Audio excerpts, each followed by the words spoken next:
Alright guys, today we're putting down hardwood flooring, trying to get it finished. This is recycled wood that my uncle pulled out of his house. I ran it through a planer to get the old finish off.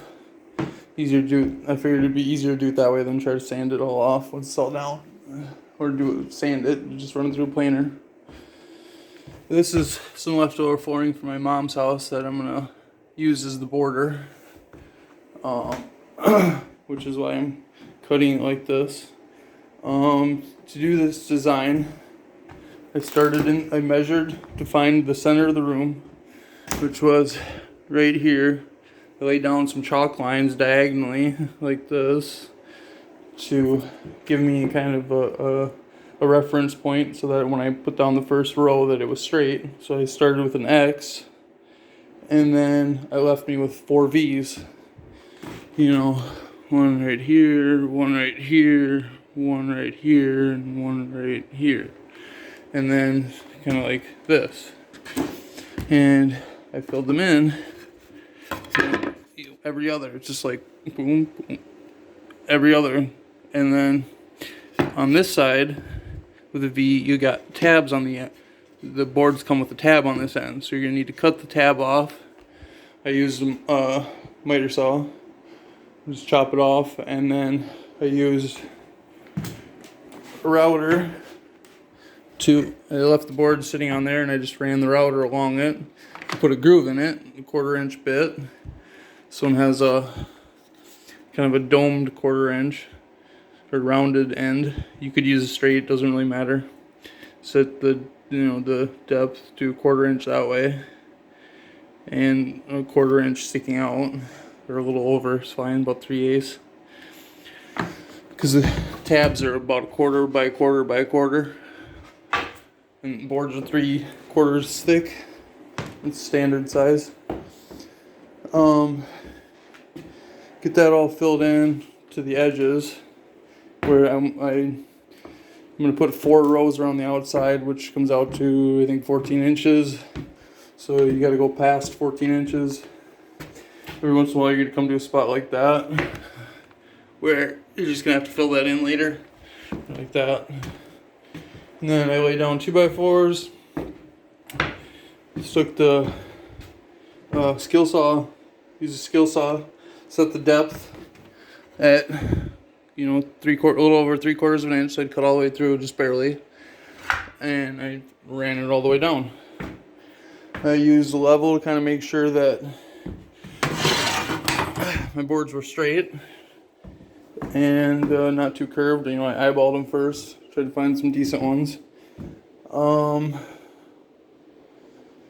Now my next step is to sand it all because it doesn't have a finish on it. You want to sand it, use like a 320 grit.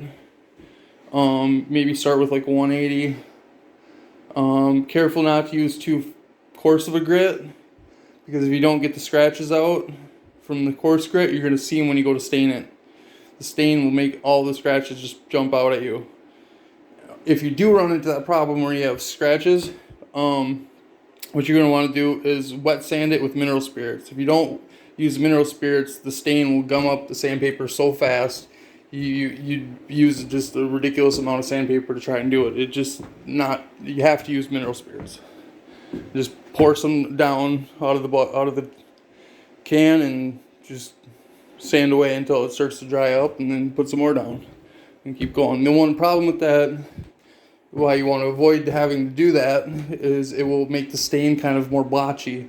You're probably going to have to restain it when you're done if you want a more even coverage, unless you want that kind of polka dotted type coloring. Yeah, so I think that's about it.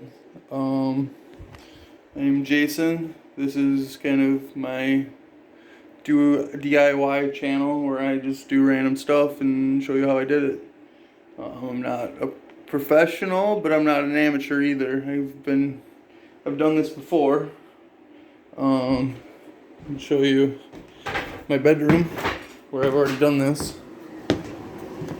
And it's not my first rodeo. And you can kind of mix and match, do whatever design you feel like. Yeah. And, oh, before I started, I peeled up the old subflooring. It was some asbestos, like 1/8 inch thick crap that was all warped or all sunk in between the trusses. And peeled that up, put down 1/2 inch plywood. It really doesn't matter. It doesn't have to be exactly 1/2 inch, but that was the best value.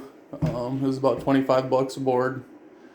I think I used about 6 boards in here, something like that, and so a little over 6. Probably gonna need another one to do this closet area. Yeah. Oh, and the other thing is use plenty of screws to screw it down. I marked with a chalk line where the trusses were below it, because there's there's like 2x6 trusses with 1x6 floorboards on top of that, and on top of that's the plywood. And I used a bunch of screws to screw it down, because the way they used to do it was with nails, and the nails will pull up, and over time from walking on it, and then when the board moves up and down on that nail, you'll hear that squeaking. That's what makes the floor squeak in old houses. Nowadays they use screws, which don't pull up as easily, and so you don't have that problem. And make sure you sink them in enough so that the heads aren't sticking out, so you're not hitting high spots. And you want to do your best to level the floor. This one's not perfect, but I know you can use like a self-leveling concrete, but I didn't want to go that route. I just was going to make do with what I got. There's a high spot kind of right in the middle. That's where the high spot is.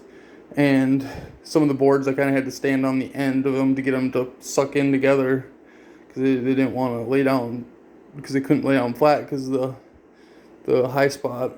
But as you can see, it's coming along. So yeah, I gotta pull up these 2x4s, cut the other ends straight, and then I'm gonna start putting down the outside edge. You're not gonna be able to get a flooring nailer in on the outside edge, because it just won't. You got this big head, it won't go any closer to the wall than that. And so the outside row, I'm just gonna have to use a finishing nailer like this. And try and get it down. Here I am in Minnesota. It's about 0 degrees outside, so I trying to do something inside so I don't have to freeze. Yeah. I'm gonna be doing some more random videos like this. Yeah, just anything and everything. I'm kind of an all-around handyman. Alright, thanks for watching.